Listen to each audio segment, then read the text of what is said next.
All right, Ricky, what are we shooting today? Well, okay, so there's a bit of a void right now in gaming news, and ETC, we play video games. I play video games, so we're gonna do a little gaming news show and see if it works out. But it's called the Totally Uninformed Gaming Show because, as much as I like to play video games, I don't know too much about the minutia that goes into it. I'm not gonna do that. Oh, okay. Brett, you know more about games than me. What?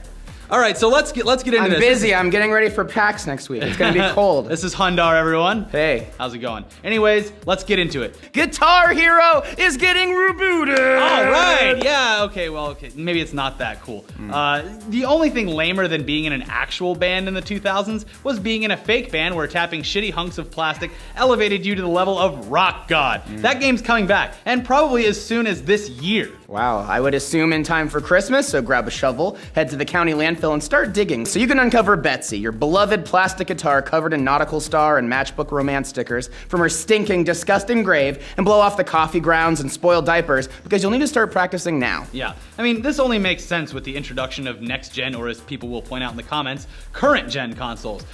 With all those coming to the market, this makes sense. I mean, there's not a lot of games out there that force you to buy additional hardware to play them. Yeah, and Activision will be goddamned if there isn't money to be made doing so. So much in the way of previous generations handing down stacks of records to their younger siblings as some sort of coming-of-age prize, now older brothers and new fathers will be handing down hot licks in the form of colored patterns to songs that are now decades old. So yeah, the main problem that I see here is the fact that there's not a whole lot of rock music left, and between Guitar Hero and Rock Band, they've kind of scraped all they can out of previous generations. So what the hell are you gonna play? I mean, what, Tiesto on guitar? I mean, DJ Hero already existed, and once people found out that it was actually easier to become a real DJ, go on tour, and get paid millions of dollars, that game flopped. No, literally, everyone that played DJ Hero is now a world-renowned DJ. Look it up.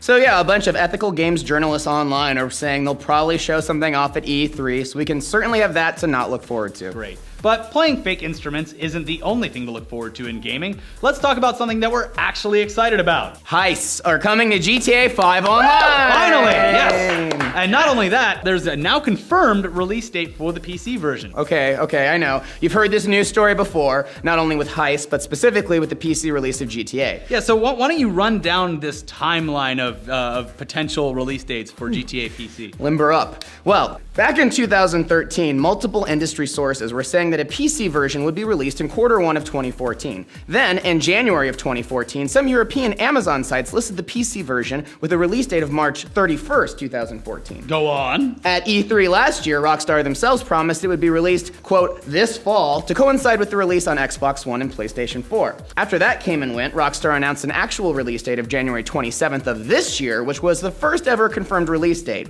but then bumped that 2 weeks before release and made the new date March 27th. Okay, wait.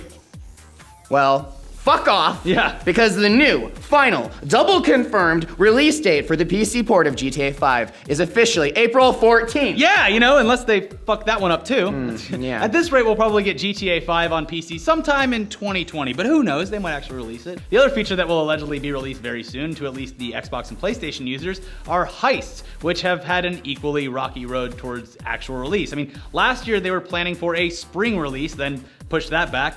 Then in November, Rockstar said that they would be coming soon. Finally, in December, they said it'd be early 2015. And while March isn't exactly as early as someone hoped, we're going to finally get them on March 10th. I mean, I'm stoked about this, considering the fact that I play GTA 5 more than most games these days, and heists do seem like a fun way to reinvigorate the online portion of the game.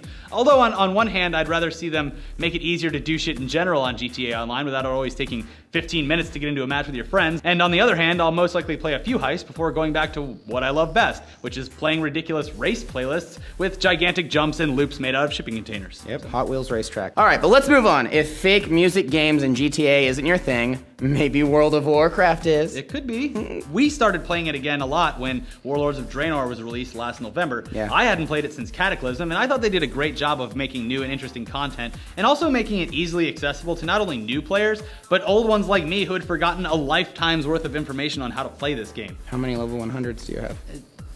Okay, I don't have as many as you, but I do have a high item level, guys. Come on.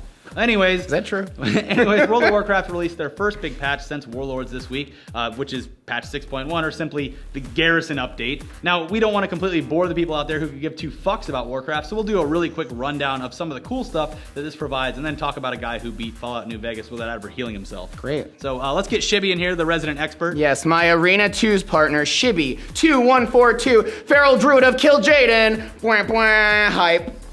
Oh, hey guys, what's going on? Hit it. Rundown, Shibby. The first major patch for World of Warcraft Warlords of Draenor dropped on Tuesday with a 3 GB patch titled Garrison Update. Increase the item level of your crappy followers, send them out to do your bidding in the Blackrock Foundry raid mission, play Pokemon at the pet building, achieve Azeroth's top 20 tunes while hunting the new music jukebox, and summon a raid boss in your garrison to decimate your troops. Ladies and gentlemen, the Garrison Update. Well, forgive me while I go complete my wizard chores with more nonsense in my garrison, but hear me out. You can now tweet about your accomplishments directly in the game client, like you've done twice today. Yes. I keep getting Twitter notifications of just Shibby every time. Take those selfies. Whew. Well, if you want to get even more meta with in-game tweeting, we now have selfies. Maybe you love them or hate them. There is now a garrison mission called Field Photography to go get your very own selfie stick. Take selfies while your raid gets destroyed by a boss or while you're shitting on the enemy faction leader. It even has filters. While you're at it, you may as well try and take a selfie of the updated Blood Elf model. All right, so back to that guy that beat Fallout New Vegas without ever healing. Yeah, he fucking did it. Because apparently beating it without dying was just too easy for a YouTuber named Many a True Nerd. So he just said, fuck it, I'm gonna beat this game without even healing once. And damned if he didn't do it. Wow. He said this about the attempt. I felt like any playthrough wouldn't be hugely challenging for me. I know this game so well, I know all the exploits and how to manipulate it quite well. I wanted to do something that would completely change the way I had to play this game. I felt that ultimately the complete removal of healing from the game, having every single bullet that hits me be a permanent mark against me, I felt like that was the way to do it. And just like real life, all those bullet wounds that we have. Yeah, how many have you survived? Our HP level is getting lower as we get older. That's just life though, folks. So it took him almost 6 months to complete this journey, but we're sure it was worth it. You can check out a link in the description below for a link to his series. And we'll end today's first and probably last attempt at the Totally Uninformed Gaming Show with this absolutely ridiculous special edition of the game Dying Light that you can buy for the low price of just 250,000 British pounds or around 390,000 US dollars. It comes with an actual house, god damn it. What the fuck?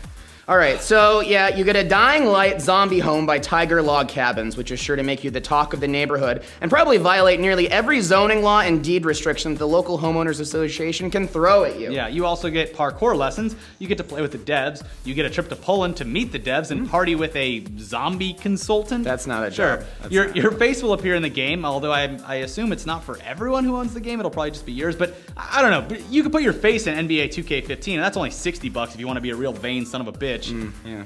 You get some night vision goggles and adult diapers. Of course. Along with 4 signed copies of the game and 2 pairs of Razer Tiamat headphones. Oh, totally worth it, right? Well, not really. This is all just a gimmick to stir up controversy and publicity for the game, and it did so successfully. I mean, this shit was all over the gaming blogs that I had to discover in order to write this whole script, so mission accomplished. Although, I'd love to see someone with a fuck ton of money like Kim.com or Notch actually buy this thing just so they're forced to cough up the prizes. Plus, it'd be really cool to see Notch's face in Dying Light. Like, that'd be a big fuck you, like, hey, Notch is in the game now. So anyways, show's canceled. And fuck Destiny. Well, I like Destiny. I like Destiny. Fuck you, too. And we won't cancel the show if you actually like it. So let us know in the comments below what you think. And if you don't like it, give me that dog. Canceled. Give us a like just for this tiny wolf instead. If you Dire don't, wolf. the dog dies. The dog dies. All right. We'll see you guys probably not next time.